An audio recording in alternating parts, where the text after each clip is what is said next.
forces were fighting the invading Russian troops. Military alliance की घोषणा की और ये मिलिट्री अलायंस नेटो देशों के खिलाफ था। It's actually happening there and the situation is getting worse day by day.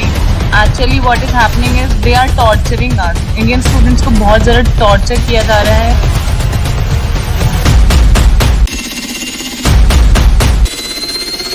After a 90-minute call with the French president, Macron, however, warned that the worst is yet to come. Forbes list of most powerful పీపుల్లో అత్యధిక సార్లు ఎంపికైన వ్యక్తి ఎవరో తెలుసా? Obama? Trump? Bill gates?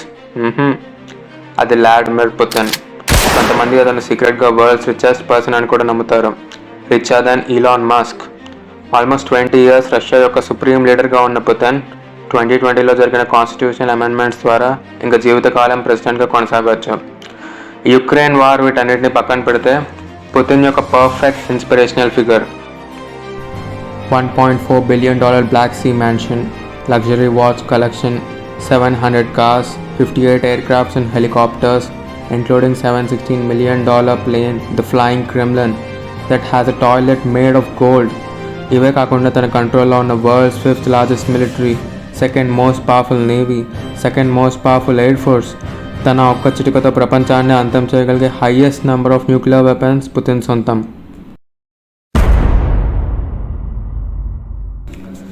ఈరోజు ఇవన్నీ ఉన్న పుతిన్ ఏ పొలిటికల్ ఫ్యామిలీలోనో లేదా రిచ్ ఫ్యామిలీలోనో పుట్టలేదు.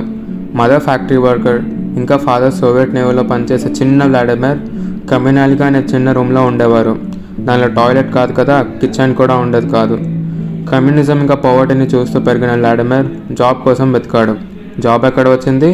కేజీబీలో, USSR secret agency. America versus USSR cold వార్లో ఎన్నో సీక్రెట్ ఆపరేషన్స్ చేపట్టి తన కంట్రీకి ఇంపార్టెంట్ అసెట్గా మారాడు పుతిన్.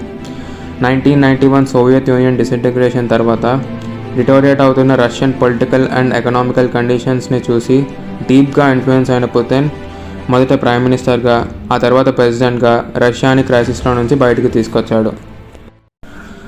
ఓకే, ఇంకా మన టాపిక్లోకి వచ్చేస్తే, why did Russia invade Ukraine? ఇది కనబడుతున్నంత ఈజీ క్వశ్చన్ అయితే కాదు. అయినా సరే 3 మేజర్ రీజన్స్ గురించి డిస్కస్ చేద్దాం. Number 1, national security. ప్రస్తుతం ప్రపంచంలోనే అతిపెద్ద దేశం రష్యా.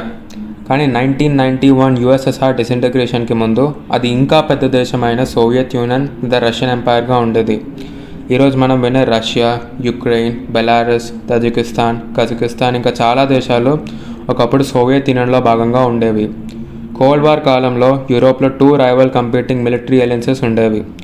వెస్ట్లో అమెరికా కంట్రోల్ చేసే the North Atlantic Treaty Organization NATO, ఇంకా ఈస్ట్లో రష్యా కంట్రోల్ చేసే ద వార్సో ప్యాక్ట్. వార్సో ప్యాక్ట్లోని చాలా కంట్రీస్ని రష్యా డైరెక్ట్గా కంట్రోల్ చేయకపోయినా సరే అక్కడ పపెట్ గవర్నమెంట్స్ని ఇన్స్టాల్ చేసి తన కంట్రోల్లో ఉంచుకునేది. నెదర్లాండ్స్ నుంచి యురల్ మౌంటైన్స్ వరకు ఉండే ఈ రీజియన్ని ద నార్త్ యూరోపియన్ ప్లేన్ అంటారు. ఇది ఒక ఫనల్ షేప్లో ఉంటుంది. నెదర్లాండ్స్ దగ్గర చిన్నగా స్టార్ట్ అయ్యి స్లోగా యురల్ మౌంటైన్స్ వైపు వచ్చే కొద్దీ విత్ పెరుగుతూ రష్యా డిఫెండ్ చేసుకోవాల్సిన బార్డర్ని పెంచుతూ వస్తుంది. అంటే ఏదైనా కాన్ఫ్లిక్ట్ వస్తే రష్యా ఎంత వెస్ట్వర్డ్ ఎక్స్పాండ్ అయి ఉంటుందో అంత ఈజీగా తన బార్డర్స్ని డిఫెండ్ చేసుకోగలదు. యుఎస్ఎస్ఆర్ డిసింటిగ్రేషన్ తర్వాత రష్యాకి అన్నీ అగెయిన్స్ట్గానే జరుగుతూ వచ్చాయి. వార్సో ప్యాక్ట్లోని చాలా కంట్రీస్ నేటో జాయిన్ అవ్వడం, ఇంకా ఫార్మర్ యుఎస్ఎస్ఆర్ కంట్రీ అయిన యుక్రెయిన్ న్యూట్రల్ అవ్వడం రష్యన్ బార్డర్స్ని ఈస్ట్వర్డ్ పుష్ చేశాయి. ఆల్రెడీ వెనుపోటు వల్ల కోపం ఇంకా బాధ మధ్య సతమతమవుతున్న రష్యాకి ఇంకొక షాక్ తగిలింది. జెలెన్స్కీ పీఎంగా నేటో జాయిన్ అవ్వడానికి యుక్రెయిన్ అప్లై చేసింది. ఒకవేళ అదే నిజంగా జరిగితే నేటో రష్యన్ డోర్ స్టెప్స్ దగ్గర ఉంటుంది, which is a deep concern for Russian national security. Number 2, energy. Russia world's 2nd largest producer of oil. అలాగే world's largest proven natural gas reserves Russia సొంతం. Oil and gas exports Russia government బడ్జెట్లో 50%, ఇంకా entire Russian జీడిపిలో 30% contribute చేస్తాయి. They are the literal foundation for the modern Russian power. Oil ఇంకా gas exports నుంచి వచ్చిన మనీని రష్యా తన గ్లోబల్ పవర్ని రీబిల్డ్ చేసుకోవడానికి ఉపయోగించుకుంటుంది. అందుకే సౌదీ అరేబియా ఇంకా ఇరాన్ లాగా రష్యా కూడా పెట్రోల్ స్టేట్ అని చెప్పచ్చు. 30% of European unions entire gas supply Russia నుంచి ఈ కాంప్లెక్స్ గ్యాస్ లైన్ సిస్టమ్ ద్వారా వస్తుంది. ఈ పైప్ లైన్స్ వింటర్స్లో యూరోపియన్ సిటీస్కి హీట్ని సప్లై చేస్తూ రష్యన్ గవర్నమెంట్ ఫంక్షన్ అవ్వడానికి రెవెన్యూస్ ప్రొవైడ్ చేస్తాయి. ఈ ట్రేడ్ రిలేషన్షిప్లో ఎటువంటి డిస్రప్షన్ వచ్చినా అటు యూరోపియన్ యూనియన్కి ఇటు రష్యాకి తీవ్రమైన ఇబ్బందులు తప్పవు. ఇంకా అలాంటి డిస్రప్షన్కి most likely place in future Ukraine రష్యాలో భాగంగా ఉండే కాలంలో 80% of this pipelines Ukraine నుంచి వెళ్తుండేవి. అంటే యుక్రెయిన్ బ్రిడ్జ్గా ఆయిల్ ఇంకా గ్యాస్ సప్లైస్ రష్యా నుంచి యూరోప్ వెళ్ళేవి. యుఎస్ఎస్ఆర్ కొలాప్స్ తర్వాత యుక్రెయిన్ ఇండిపెండెంట్ కంట్రీ అవ్వడంతో రష్యా నుంచి billions of dollars tariffs demand చేయడం మొదలుపెట్టింది. ఇది రష్యాకి అస్సలు నచ్చలేదు. ఇదే కాకుండా 2012లో యుక్రెయిన్ ఎక్స్క్లూజివ్ ఎకనామిక్ జోన్ భాగంగా ఉండే బ్లాక్ సీ రీజియన్లో 2 trillion cubic metres వాత్ natural gas ఉండొచ్చని డిస్కవర్ చేశారు.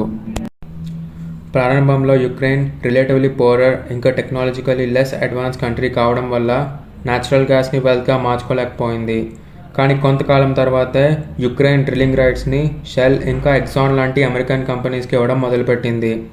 ఇదే కొనసాగితే త్వరలో ఈ వెస్టర్న్ కంపెనీ సహాయంతో యుక్రెయిన్ రష్యాకి కాంపిటీషన్గా యూరోప్లోని సెకండ్ పెట్రోల్ స్టేట్గా తయారవుతుంది. ఇది రష్యన్ ఇంట్రెస్ట్కి కంప్లీట్గా అగైన్స్ట్గా ఉంటుంది. నంబర్ 3 క్రైమియా. 2014లో యుక్రెయిన్ సదర్న్ పార్ట్లో ఉన్న క్రైమియన్ పెనాన్సులాని రష్యా ఆక్యుపై చేసింది. ఈ క్రైమియా జియోగ్రఫీ చూస్తే ఇది ఆల్మోస్ట్ ఒక dry island with very little fresh water for people and agriculture. Russian అనెక్సేషన్కి ముందు క్రైమియన్ ప్రజలకు అవసరమయ్యే 85% of fresh water mainland Ukraine నుంచి వచ్చే నార్త్ క్రిమియన్ కెనాల్ సప్లై చేసేది. కానీ క్రైమియా రష్యన్ కంట్రోల్లోకి వచ్చిన తర్వాత యుక్రెయిన్ ఆ కెనాల్ని బ్లాక్ చేసేసింది. దీంతో ఆల్రెడీ డ్రైగా ఉండే క్రైమియన్ పెనిన్సులాకి ఇంకా వాటర్ షార్టేజ్ మొదలైంది.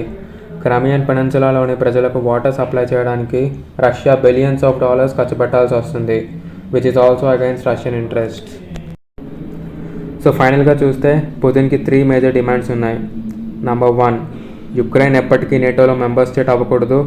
నంబర్ 2, నేటో ఇంకా యుఎస్ వాళ్ళ ట్రూప్స్ని ఈస్టర్న్ యూరోప్ నుంచి విత్డ్రా చేసుకొని 1997 నేటో బౌండరీస్ పరిమితిలోనే ఉండాలి. నంబర్ 3, నేటో ఇంకా యుఎస్ నేటో అలయన్స్ని ఫ్రీజ్ చేయడానికి ఒప్పుకోవాలి. అంటే ఇంకా ఏ కంట్రీస్కి కొత్తగా మెంబర్షిప్ ఇవ్వకూడదు. అండ్ ఆబ్వియస్లీ నేటో ఇంకా యుఎస్ ఈ డిమాండ్స్ని యాక్సెప్ట్ చేయవు. నెక్స్ట్ వీడియోలో ఈ వార్లో వరల్డ్ కంట్రీస్ ఇన్వాల్వ్మెంట్ గురించి చూద్దాం.